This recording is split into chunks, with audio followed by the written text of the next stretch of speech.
Аз съм Иван Ташев, на 9 години от Бойко Патила.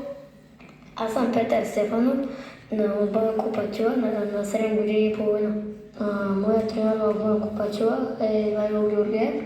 Очаквам благотворителностите на Бойко Патила да помагам и подарявам неща на деца, които са в нужда. В Бойко Патила най-много ми харесва треньора. Моята първа тренировка е на 5 години и половина в Бойко Патила.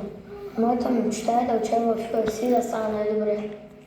Моята мечта е да помагам на другите хора, като нашия треньор Ивайло. Подрастваш се деца да тренират, а не да се втринчват към екраните. Най-важното послание е да бъдат себе си, да обичат това, което правят, да се забавляват и че всичко, което всъщност се мечтаете, е напълно възможно.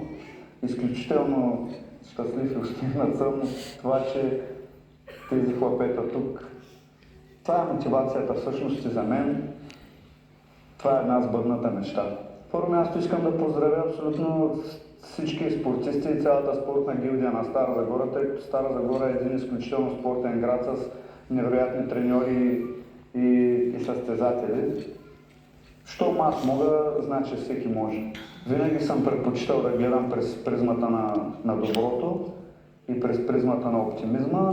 Смятам, че сме заоградени от изключително много положителни и добри хора, които са добрите самаряни. Всеки е добрият самарянин в една или друга област за един или друг човек. И наистина вярвам, че всеки човек е добър. Посланието, което искаме да дадем на нашия град и на всички млади, и не само млади, на всички хора е: заедно сме сила!